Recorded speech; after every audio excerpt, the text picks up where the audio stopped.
I didn't mean to become someone who checked their phone before they opened their eyes in the morning, but that's what happened. It started with the app Mira recommended. She said it would help me sleep better, track my patterns, optimize my rest. I trusted her. She was a therapist, after all, and we'd been seeing each other for 3 months by then. Not professionally. Romantically, I suppose, though we never used that word. The app was called Restore. Simple interface. Pale blue and white. You wore a watch to bed that monitored your heart rate, movement, breathing. In the morning, you'd get a sleep score and a little report. How long you spent in deep sleep. How many times you woke. Whether you were getting enough REM. Mira said she used it herself. She said it changed her life. At first, I just glanced at it. 72 out of 100. Not bad. 68. Could be better. Then Mira started asking about my scores in the morning. How did you sleep? What was your number? She'd remember from the day before and compare. Oh, that's lower than yesterday. What do you think happened? I started paying more attention. I began going to bed 15 minutes earlier to see if it helped. I stopped drinking coffee after 2. I bought blackout curtains. My score went up to 79, then 81. Mira was pleased.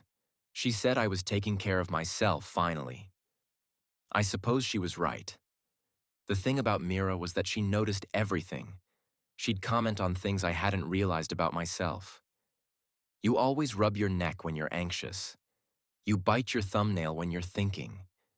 You get quieter when you're tired. At first, it felt intimate. Someone was really seeing me. Someone cared enough to pay attention. She moved in on a Tuesday. We hadn't discussed it explicitly, but she'd been staying over most nights anyway, and one evening she arrived with 2 suitcases and a smile. She said her lease was up, and she'd been meaning to talk to me about it. Wouldn't it make sense? We were happy. I was happy. I said yes before I'd fully processed the question. Mira was tidy, thoughtful.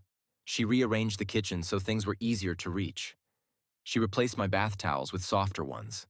She bought a new coffee machine that made better espresso. She said she wanted to contribute, to make the place ours. I liked that. It felt like partnership. She also suggested I use a different app for my calendar, something that synced better with hers. That way, we could coordinate our schedules, avoid double booking, plan our time together more efficiently. It was called Tandem. I downloaded it without thinking much about it. She helped me transfer all my appointments across. It took an hour, maybe less. She sat beside me on the sofa, patient and encouraging. After that, she'd sometimes glance at my phone and remind me about things I'd forgotten. Didn't you say you had a dentist appointment Thursday? You've got that work drinks thing tomorrow, right? I found it helpful. I'd always been a bit disorganized. She made me feel more capable, more adult. I didn't notice when she started adding things to my calendar without asking. Small things. A reminder to pick up milk. A note to call my mother. A block of time labeled evening walk, scheduled for 7:30 most nights. When I mentioned it, she said she'd just been trying to help. I'd complained about not exercising enough, hadn't I? She was just offering structure. I thanked her. It did help, actually. I started going on those walks. My sleep score went up. Mira worked from home 3 days a week. I worked from home 5. We'd sit at opposite ends of the flat, her in the bedroom at the desk she'd brought, me in the living room at the table. She'd emerge at odd times, smiling, holding 2 mugs of tea. She'd made us lunch. She'd thought we could take a break together. It was kind. I appreciated it. She asked about my work often. What projects was I on? Was I enjoying them? Did I feel challenged? She listened carefully, nodding, asking follow-up questions. I felt seen. She remembered details I'd forgotten I'd mentioned. After a while, she started offering advice. Had I considered approaching that problem differently? Maybe I should speak to my manager about taking on more responsibility. She was only trying to support me. I knew that. One evening, she asked if she could see my phone. Just for a second. She wanted to check something. I handed it to her without hesitation. Why wouldn't I? She tapped around for a moment, frowned, then smiled. She said she'd installed a shared photo album. Now we could both add pictures and see them in real time. Wasn't that sweet? I agreed. It was. I didn't realize she'd also linked our locations. I only found out when she texted me one afternoon asking if I was okay. I was at the supermarket, a 15-minute walk from the flat. She said she'd noticed I'd been there for 40 minutes and wondered if something was wrong. I told her I was fine, just taking my time. She sent back a heart emoji. I'm glad, just checking. It didn't bother me then. It felt like care. She worried about me. That was nice, wasn't it? To have someone who noticed when you took longer than expected at the shops. Someone who wanted to make sure you were safe. The first time I felt something shift was when I tried to make plans with an old friend. Paul. We'd known each other since university. We'd been meaning to meet up for months, and finally, he texted suggesting a date. I said yes, then opened my calendar to add it. The slot was already full. Evening walk. I tried to move it. The app wouldn't let me. I tried to delete it. A notification appeared. This is a shared event. Ask your partner to modify. I mentioned it to Mira. She looked surprised. Oh, did you want to skip the walk that day? I thought we were trying to build consistency. I explained about Paul. She nodded slowly, then said, Of course I should see him. She'd update the calendar. But maybe I could go for a shorter walk earlier, just to keep the routine. Otherwise, my sleep score might drop. I agreed. It made sense. Paul and I met at a pub near King's Cross. It felt strange to be out without Mira knowing exactly where I was, though of course she did know. I'd told her. Halfway through the evening, my phone buzzed. Just her checking in. Having fun? I replied quickly. Yes, great to see him. She sent back a smiley face. Paul talked about his divorce, the loneliness of it, the relief, how he was learning to be alone again, how difficult that was. I listened and realized I couldn't remember the last time I'd been truly alone. Every moment was accounted for.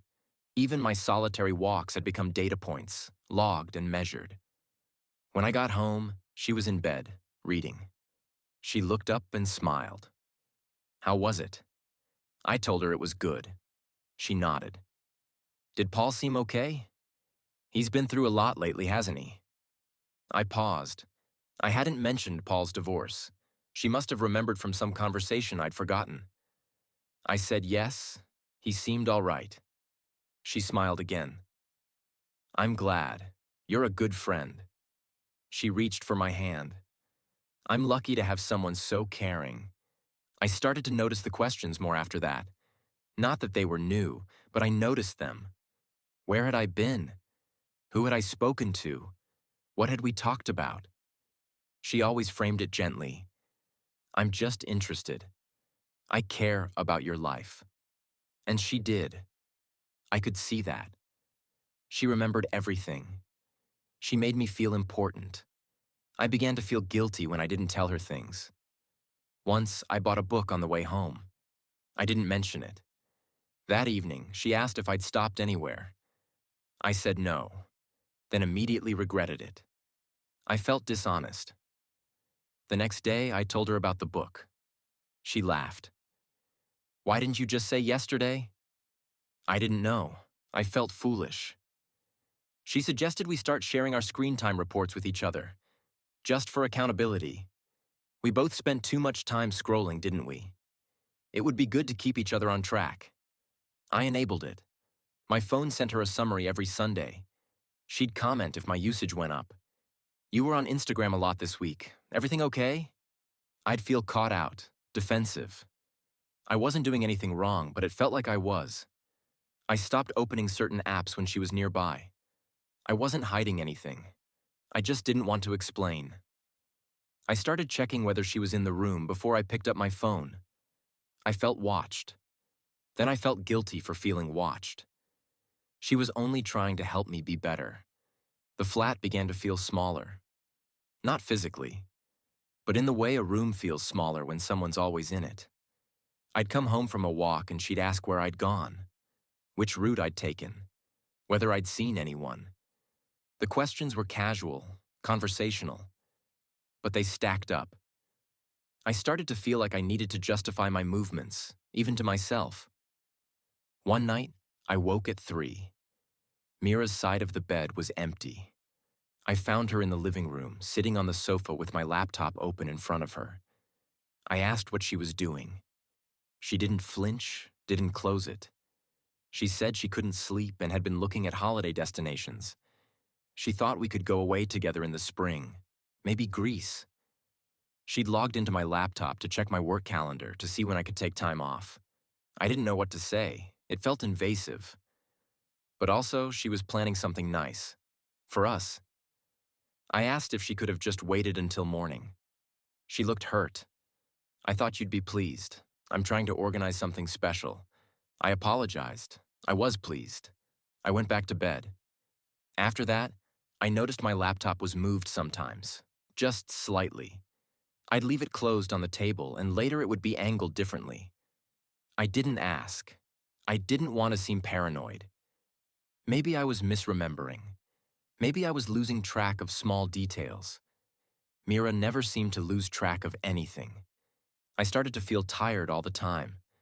My sleep score was higher than ever, consistently in the mid-80s, but I felt hollowed out. Mira said it might be stress.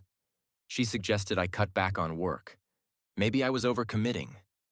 I said I didn't think so. She showed me my calendar. Look at how packed your days are. I looked. They were packed. But most of the entries were things she'd added, the walks, the reminders, the blocks of time labeled us time.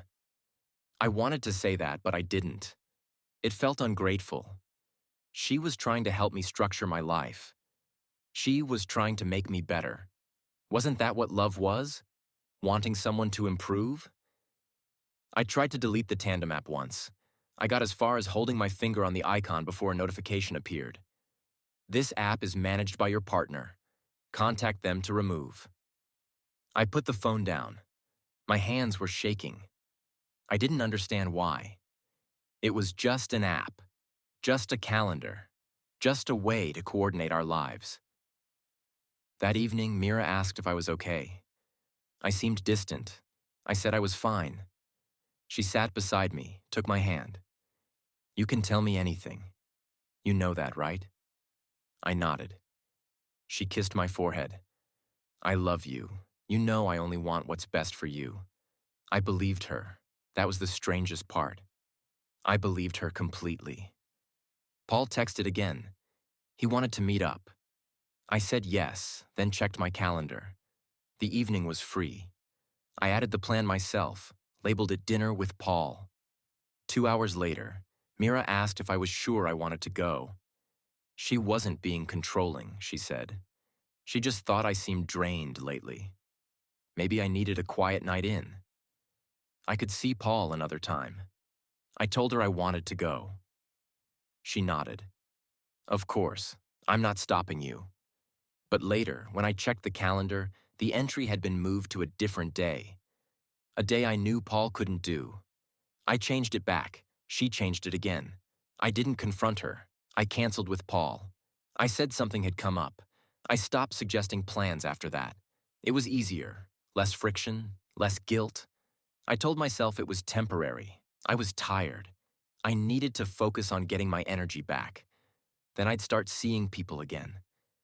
Mira started talking about my friends in a certain way. Paul seemed troubled, didn't he? Always drinking too much. And Sarah, she was lovely, but a bit self-absorbed, wasn't she? Never asked how I was. I found myself agreeing. It was true, in a way. Or it could be true. I wasn't sure anymore. I saw them less. It didn't feel like a decision. It just happened. Days became weeks. Weeks became months. My world contracted until it was just the flat, just work, just Mira. One morning, I woke up and couldn't remember the last time I'd been anywhere alone. Every outing was planned. Every moment accounted for. I thought about my life before Mira. It felt blurry, chaotic. I'd been disorganized, reactive, unhealthy. She'd helped me improve. So, why did I feel worse? I looked at my phone. 91 notifications. Most of them from apps I didn't remember installing. Reminders to hydrate, prompts to journal, alerts that Mira had updated a shared note. I opened one. It was a list of goals she'd written for me. Drink less caffeine, read more nonfiction, reconnect with family. Under each goal, there were checkboxes. Some were ticked. I didn't remember ticking them. I put the phone face down. My heart was racing. I felt trapped. But trapped by what? By someone who loved me? By someone who wanted me to be healthy and organized and better? That evening, I told Mira I wanted to uninstall some of the apps. She asked which ones. I said, maybe Tandem, maybe Restore. She looked confused, genuinely confused.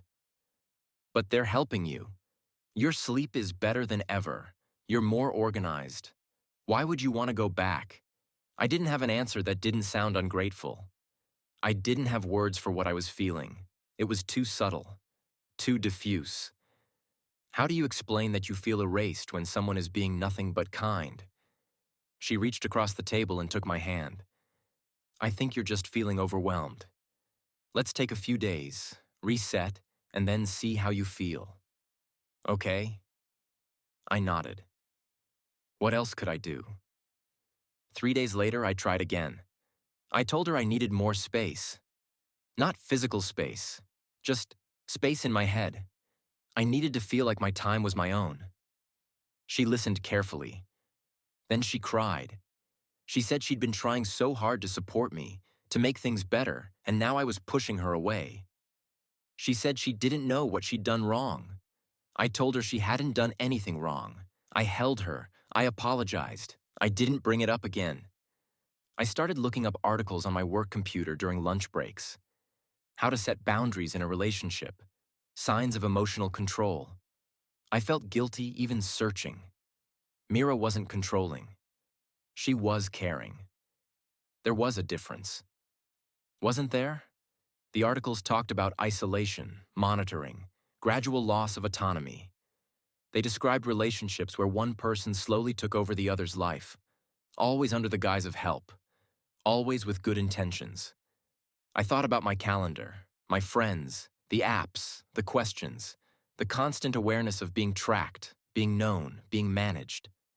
I thought about how small each individual thing was, how reasonable, how kind. And I thought about how together they'd become something else entirely. One night, I lay awake beside her, listening to her breathe. My watch buzzed gently, a reminder to relax, to let go, to sleep.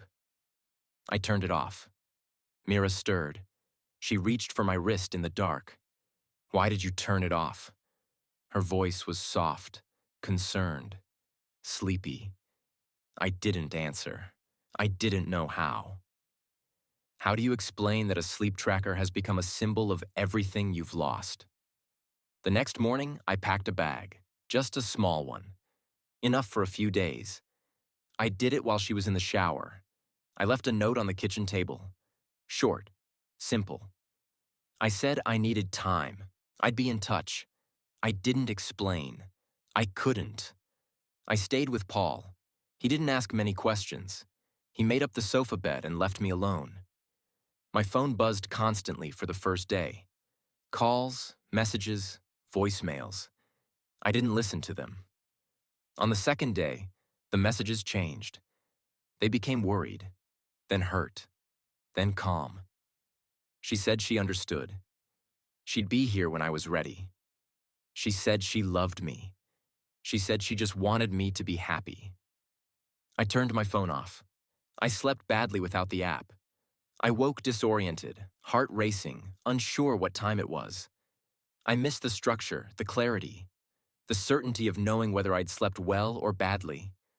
I hated that I missed it. I hated that part of me wanted to turn the phone back on, check my score, know where I stood. Paul and I went for a walk on the third day. He asked if I wanted to talk. I tried to explain. It sounded absurd out loud. She installed some apps. She organized my calendar. She asked where I was going. Paul listened. When I finished, he was quiet for a moment. Then he said, "That doesn't sound absurd." He said it sounded suffocating. He asked if I'd felt like I could say no to her. I realized I hadn't. Not really. Every no had been met with hurt or logic or gentle redirection until it became a yes. I didn't go back. Not to live. I went to collect my things a week later. Mira was calm. She helped me pack. She folded my clothes carefully. She said she hoped I'd reconsider. She said she'd only ever wanted to help. I believed that was true. I also knew it didn't matter. As I left, she asked if I was going to uninstall the apps. I said I would. She nodded. "You'll need my permission for some of them. I can send you the codes." I told her not to. I'd figure it out. I did eventually. It took longer than it should have. Some of the apps were buried deep in settings, linked to accounts I didn't remember creating. Each one required a password I'd never set. Some needed two-factor authentication sent to her phone. I had to contact support for 3 of them, explain that I'd lost access, prove my identity. I deleted them one by one. Each time I felt lighter, and each time I felt a small pulse of guilt. What if she was right? What if I was throwing away something good? What if I was just afraid of being cared for? But I kept going. I uninstalled Restore and slept worse for a month. I removed Tandem and had to relearn how to manage my own time. I turned off location sharing and felt phantom anxiety every time I went somewhere, wondering if she knew, if she was worried, if I should explain. I still check my calendar compulsively. I still feel the absence of the structure she built. I catch myself wondering what my sleep score would have been, whether I'm drinking enough water, if I'm using my time well. I wake up reaching for my phone and have to remind myself I don't need to report to anyone. But I also go for walks without logging them. I see Paul without justifying it. I make plans and change them on a whim. I waste entire evenings doing nothing productive and don't feel guilty. Well, I do feel guilty. But I'm learning that the guilt is a remnant, not a truth. I'm learning to sit with the discomfort of not knowing if I'm doing things right. I'm learning that the discomfort itself might be fine. That I don't need someone else to tell me I'm okay. That optimization isn't the same as living. Some days I'm not sure I believe it. Some days I want the structure back. The certainty. The feeling of being cared for, even if it meant being controlled. It's easier to be managed than to manage yourself. It's easier to let someone else decide who you should be. But I'm trying. I wake up and choose what to do with my day. I fail at things without someone documenting the failure. I exist without evidence, without tracking, without anyone watching. It feels like learning to breathe again after years of being told exactly how deep each breath should be. And slowly, very slowly, it's starting to feel like freedom.